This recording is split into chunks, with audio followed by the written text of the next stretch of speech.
Bonjour et bienvenue sur la chaîne d'une certaine Elle. Alors, aujourd'hui nous allons parler du code de la route en Chine ou comment survivre en étant piéton. Comme le titre l'indique, c'est une vidéo à prendre avec humour. D'accord? C'est deuxième, troisième, quatrième, je ne sais pas quel degré vous voulez le prendre. Je n'ai pas passé mon permis en Chine, je ne sais pas quel est le code de la route exact en Chine non plus. Tout ce que je sais, c'est que quand vous êtes un piéton français et que vous débarquez en Chine, vous allez être un petit peu choqué si vous ne savez pas comment ça se passe et comment ça marche, et quelles sont les règles de priorité, toutes ces choses-là qui sont très différentes en Chine. Je ne cherche en tous les cas pas du tout à dénigrer ni les Chinois ni leur code de la route, c'est une vidéo à prendre avec humour et c'est une vidéo à prendre du point de vue d'une Française qui débarque en Chine. Donc voilà, s'il vous plaît, juste, voilà.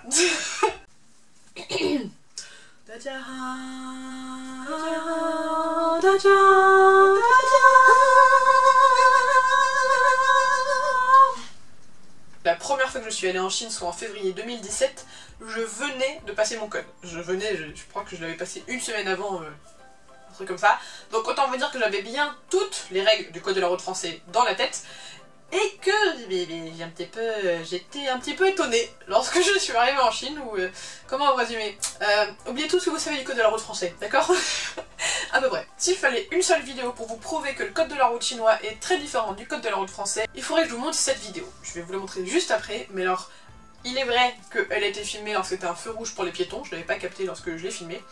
Donc dans ces cas-là, la piéton est aussi en tort, mais surveillez bien la maman et sa petite fille.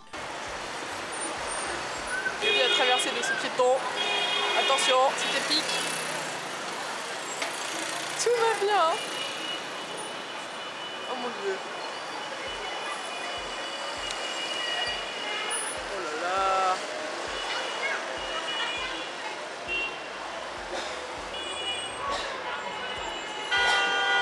Oh putain.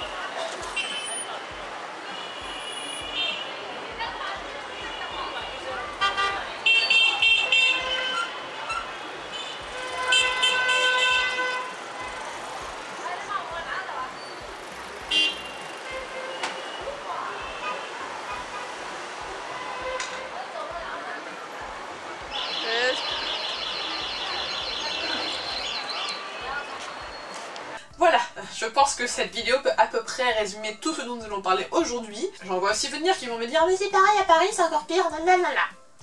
Écoutez, allez en Chine, on en reparlera. Alors j'avoue que depuis que les trottinettes ont débarqué à Paris, ça se vaut plus, parce que voilà, les gens qui conduisent des trottinettes sont souvent des malotrucs, qui s'en fichent des piétons et qui s'en fichent des priorités. Mais là n'est pas la question. Aujourd'hui, je vais donc vous donner 5 règles de survie lorsque vous êtes un piéton en Chine. Règle numéro 1, en tant que piéton, jamais la priorité tu n'auras.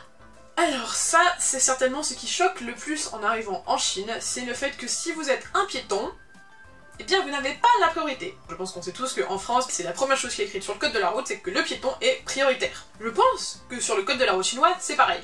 Mais dans les faits, disons que dans les grandes villes, les bus et les voitures s'arrêtent. Au feu, elles s'arrêtent au passage piéton. Pourquoi?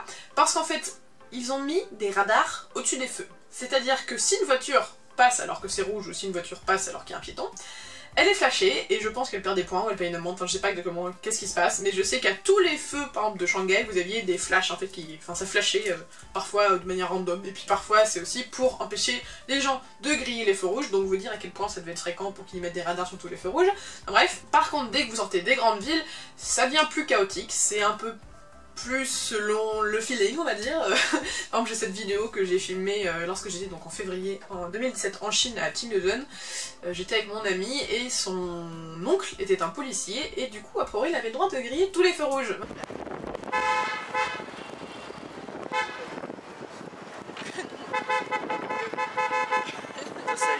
Il est policier.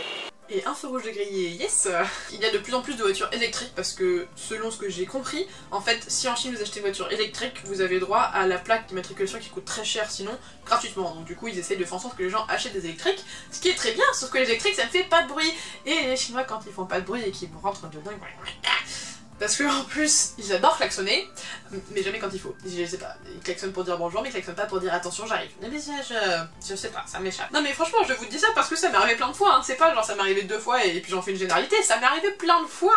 Genre il y a un bus qui a failli m'écraser parce que je traversais tranquillement et le gars il est arrivé comme ça, il m'a même pas klaxonné, genre heureusement que j'ai regardé la tête parce que j'ai levé la tête parce qu'en plus j'avais mes écouteurs, j'ai levé la tête, j'ai vu un bus, j'étais oh putain alors que j'étais en priorité. Non mais s'il vous plaît, d'accord, j'ai failli mourir plusieurs fois en Chine alors que j'ai jamais failli mourir en France. Voilà, je suis très calme. Ce qui nous amène au deuxième point. En tant que piéton, forcer le passage, tu devras. Alors, s'il y a bien une chose que vous devez faire lorsque vous êtes un piéton en Chine, c'est d'apprendre à avoir une attitude confiante lorsque vous traversez. Il faut avoir la mentalité de je traverse, je traverse. C'est pas facile à expliquer, mais comment dire. Par exemple, je peux vous donner l'exemple de Jingan Temple, dont j'ai déjà parlé dans cette vidéo. En fait, Jingan Temple, c'est un très grand temple, et il y a aussi une très grosse station de métro, enfin c'est en plein centre, donc c'est vraiment un gros coin. Pour traverser, il y a un passage piéton, mais il n'y a pas de feu. Or, vous passez sur un boulevard, enfin l'équivalent d'un boulevard, une grande avenue, avec 3 ou 4 voies, je ne sais plus. Il n'y a pas de feu. Si vous voulez traverser, vous devez forcer le passage. Vous devez y aller en mode, j'y vais, je traverse. Si vous y allez en mode, je sais pas, je vais mourir, vous ne passerez jamais. C'est très très clair. Il va falloir que vous appreniez à forcer le passage, à faire comme si vous étiez confiant que vous alliez traverser, parce que vraiment, si vous faites comme généralement, certainement vous faites en France, en mode bon j'y vais, puis je regarde, je vérifie au fur et à mesure qu'il n'y a pas de voiture, non, vous y allez, tête la première, priez très fort, voilà, vous priez très fort pour que personne ne vous écrase, mais vous devez y aller. Voilà, sinon si vous n'êtes pas comme ça ne marchera jamais, vraiment, vraiment. Parlons maintenant de la troisième règle. Attention aux motos électriques, toujours tu feras. Ah, ces bonnes vieilles motos électriques. Si vous êtes déjà allé en Chine, surtout, bon, moi je vous parle de Shanghai, mais si vous êtes déjà allé à Shanghai, vous savez forcément de qui je parle.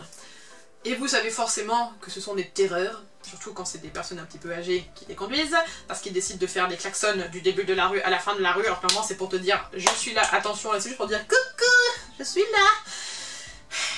Et le pire, attention, les vieux sur des motos électriques, quand il pleut, parce qu'ils tiennent leur parapluie, ou ils ont une espèce de truc machin, et là, mais alors c'est du Fast and Furious, je tiens à vous le dire. Si une moto arrive, arrêtez-vous. Elle ne s'arrêtera jamais. Jamais. C'est pas des grosses motos, vous savez, c'est des petits scooters électriques, ouais. Mais ça peut faire quand même mal hein, si on se les prend. Donc, sachez que si vous êtes en train de traverser et qu'une moto électrique arrive, elle va faire comme ça. Elle ne va jamais faire tac. Bon, je vais pas faire tac parce qu'elle n'a pas intérêt à vous rentrer dedans non plus, mais elle va faire yallé. Pour le coup, c'est comme les vélos un peu et les trottinettes en France. Les motos électriques ne respectent ni les feux, ni les passages piétons, ni les piétons. La quatrième règle, et ça, je pense que vous y attendez, les casques et les ceintures, tu oublieras. Alors, pour ce qui est des casques, ça dépend un peu des gens, il y en a qui vont les porter, il y en a qui vont pas les porter. La plupart des gens ne les portent pas, ou alors ils les portent, vous savez, mais ouverts, c'est-à-dire que c'est pas fermé là, enfin bon, je sais pas s'il y a vraiment une législation là-dessus. En ce qui concerne la ceinture, c'est, je crois que les conducteurs c'est obligatoire, le passager avant, c'est obligatoire, ou en tout cas la plupart des gens le font, donc moi à chaque fois je vais m'attacher devant, la plupart des taxis voulaient qu'on s'attache devant, donc voilà. Par contre derrière, eh ben c'est pas obligatoire, et c'est même parfois impossible. Par exemple dans la plupart des taxis, en fait sur la banquette arrière ils vont mettre une espèce de couverture, quelque chose pour que ce soit plus confortable ou je sais pas. Mais du coup bah en fait les ceintures sont déjà attachées, et la couverture bloque l'endroit où il y a les ceintures, donc vous ne pouvez pas vous attacher. C'est même pas que vous voulez ou vous voulez pas, c'est que vous ne pouvez pas vous attacher. Enfin, la cinquième et dernière règle, les bouchons improbables, tu accepteras. En France aussi on a plein de bouchons, on a des bouchons qui n'ont aucun sens, où il y a plein de motos, de voitures dans tous les sens, surtout quand c'est des jours de marché, qu'il y a des gens qui sont garés, des machins de trucs. Vous connaissez tout ça. Mais disons que quand j'étais en Chine, j'ai vraiment eu droit à quelques bouchons mais complètement incongrus. Qui genre vraiment on se disait, c'est comme du Tetris vous savez, où c'était tellement bien collé que ça avait l'air de jamais pouvoir s'en sortir. Et là où c'est encore plus drôle, c'est que comme il y a encore plus de motos, plein de motos par rapport à la France, c'est encore plus le bordel, mais un bordel. Par exemple, bah, je peux vous montrer ce que j'ai filmé, c'était pendant le Nouvel An chinois. Je sais pas combien de temps on est resté dans ce bouchon, mais c'était incroyable. Bon voilà, ça c'était plus pour terminer sur une pointe d'humour, parce que bon, les bouchons on les connaît tous, hein, en France c'est pareil.